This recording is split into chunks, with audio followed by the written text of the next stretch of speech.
everyone, welcome to Voice Over Chess. In this video, we are going to continue our series on Stonewall attack. It's part 2, the plans for white.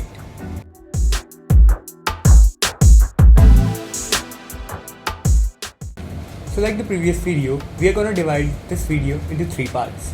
The first one being the kingside attack launch, the second one being center play, and the third one being queenside play.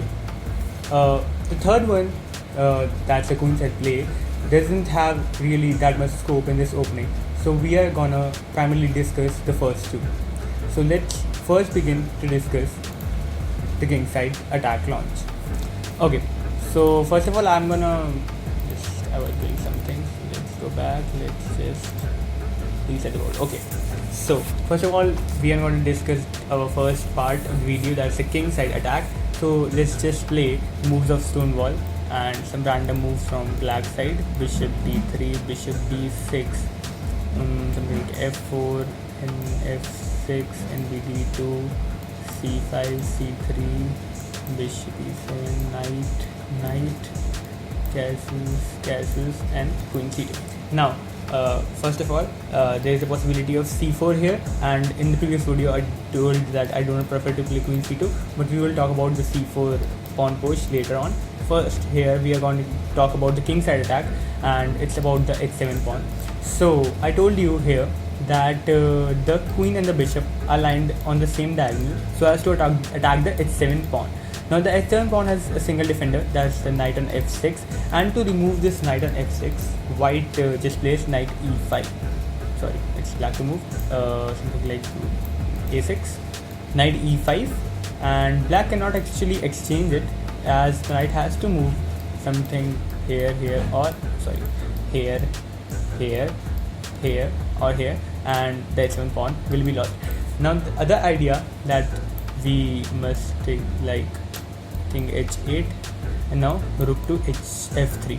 Now this is another idea, lifting your rook to f3 and then taking it to h3. This is an idea that will bring your one more piece into the attack. Now the ideal case here is knight e5 and the black player will not exchange here. So let's say he plays rook c8 here. You can simply lift your rook f3. He can play c4. I am telling you again, we are going to talk about that later. So let's say he plays b5, rook h3. Now I'm tripling this pawn. Let's say he plays h6. You can just play g4 attack on the king side. g4 is protected with the knight. If he exchanges the knight somehow, you take with the pawn. He comes here. Then you can play bishop h7, check king here. It can be weakening. I'm not saying to play g4 right now, but I'm telling you the ideas. Bringing uplifting your rook from f1 to f3 and then to h3, and similarly aligning your bishop and the queen on the same diagonal so as to attack the king side. These are some of the ideas to attack the king side. Now let's talk about the c4 thing. Okay, so here I do not prefer to play queen c2. In the previous video I told you that I prefer to play bishop b1 first. Let's say he plays now c4 and then queen c2. So now what has happened is that now the attacking chances on the h7 has increased, but the position respect of the white position has decreased somehow. Actually the bishop on c1, bishop on b1 and the rook on a1 are just stuck to their places, right? They're stuck on the first rank, they can't move. But what has increased is that when this knight moves in the previous position where the queen was here and the bishop was on d3, there was only one check, taking the pawn on h7 and a check on the black king. But in this case, if the knight moves, there is a mate on h7, and there are more possibilities of attacking from knight e5, h3, f3, h3, similar positions.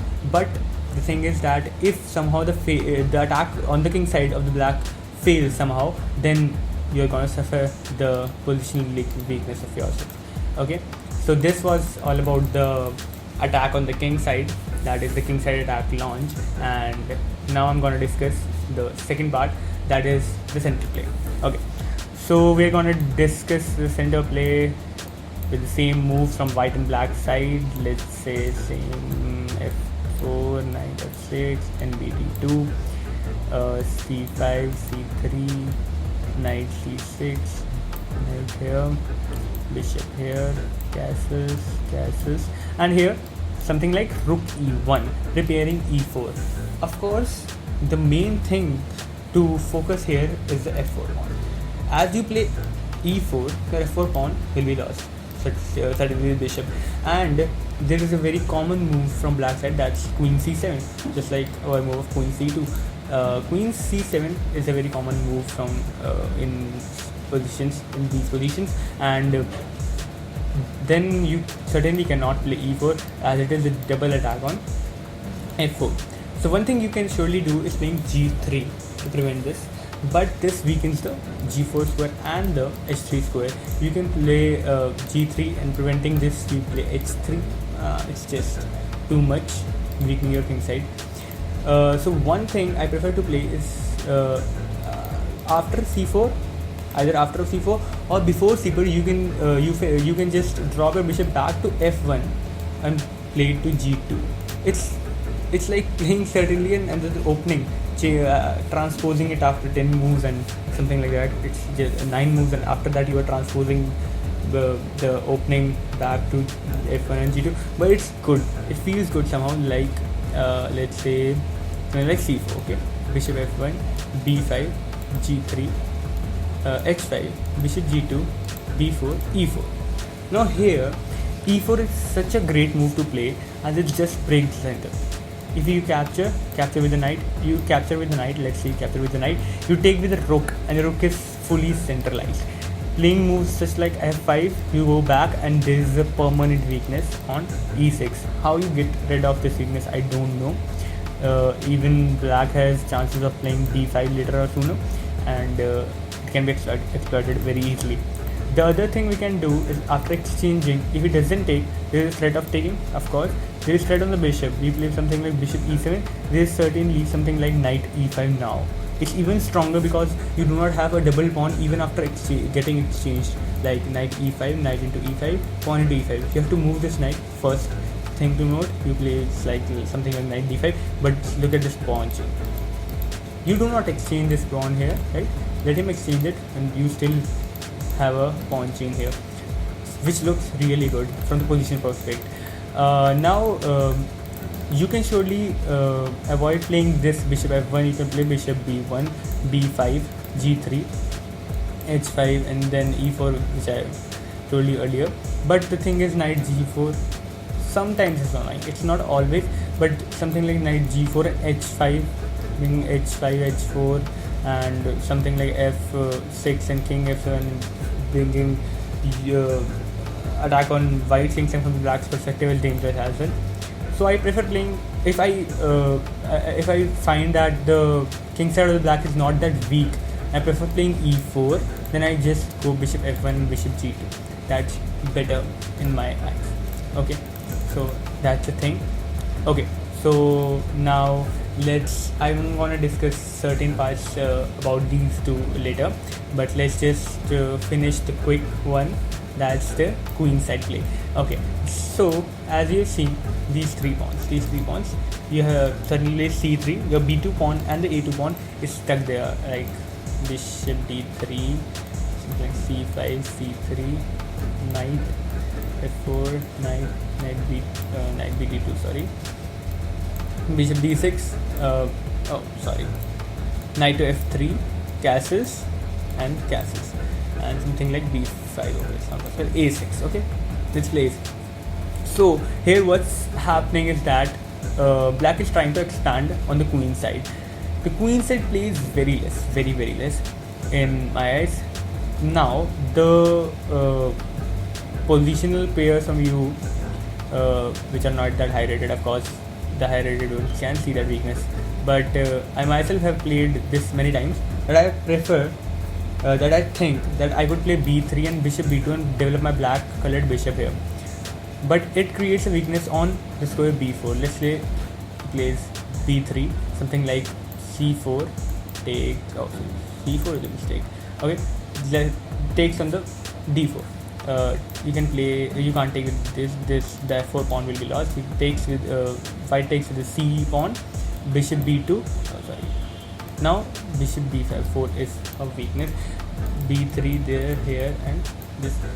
That's not very good from white perspective, yeah, you have a good thing to now control this all squares, but I don't think it's that good. It may be that good, but I just don't play Stonewall from that perspective of playing from the queen side. Now let's say we exchange and play something like a5, right? You have to play bishop b2, and now I play something like rook b1, preparing a4. You play this, I still go knight here, or something like knight, bishop here, knight here. Actually, in this opening, the Stonewall attack, the black player has to play on the queen side, has to expand on the queen side, and the white player tends to attack on the king side. Now, the only move which I think is reasonable here to play from the white perspective is a5. Somehow a4, that is to prevent b5. As b5 quickly prepares c4 is prepared as well, but after b5, c4, a5 and b4, that's really a problem for white, as your c1 bishop will certainly be blocked forever if it doesn't have the scope from this side, because it will be just blocked. Let me just show you one of the variations. It's c4, bishop b1, a5. You just ignore this all. Knight e5, bishop b, rook b5, rook h3 and b4. Now here's the problem. You have to calculate much. If he exchanges, what happens? If he just pushes and plays a4, what happens? Of course, if he pushes, you can just push a3 and lock everything. That's the problem for white. If he exchanges, you exchange. Still, the b2 square is a weak. b2 square is not a weakness, but you can't bring the bishop to b2. Rook b8 is simply a threat. You can't bring the bishop to b3, as bishop is guarding the bishop to a3, because the black bishop is guarding the a3 square. So, what to do is actually just block it. Simply provoke him to play b3 and just play a3. But then later or sooner, play something like e4 and knight f3. Exchange this knight, bring this knight here with something like g4 if you can attack on the king side, and just open up this bishop by removing these two pawns. You can play f4, f5 later, just giving up this pawn. It doesn't matter, your double pawn. If you have exchanged this, you have to just play e4, bring up this bishop to life somehow. Okay, so that's the only from the queen side play that you can just prevent this. If you want more of the things, you can just play a4 and prevent this b5. Okay, so let's just go on and let's see if actually let me see if I have left something in my mind to say. c3, c5, f4. Here. So the moves are not perfectly in the order, I guess, but here it's the second video. If you wanna see the exact the Stonewall attack, I am gonna have a series on it. It's the second video of the series, and the first video is also on my channel. You can watch it there. Okay, so yeah, the second thing which I was talking about right now, so we can also talk about that, is to bring my knight on e5. That's the story. But bring my knight on e5, bring my other knight on f3, and then exchange the knight, and then bring this knight to e5. If just something like this. Okay, you play something like a6, knight to f3, b5, exchanging this knight or the bishop. The knight is a better exchange, as the bishop is just locked down. It's a bad piece. Knight is slightly better than the bishop on the white bishop of black. So just capture, and then seeing the knight to e5. This is also one of the ideas which my coach Michael suggested me. I have played this idea very less, as I just do not want this knight to come on e5, just blocking this bishop with something like knight e5, exchanging, and then the black player plays f5, and it's just you take something like, let's say queen here, f5, and something like he will exchange it, and you take the e pawn or the f pawn, it's just locked there and you do not have an attack on king side, and the expansion of black is better on the queen side, so it can be dangerous. So that was the last time, I think. Okay, that's it. Okay, so thank you guys for watching this video, and if you like the content, you can give a like. You can either subscribe to my channel. I will be posting more videos about the Stonewall attack, of course, and about strategies, tips, and other things related to chess. Okay, thank you and goodbye.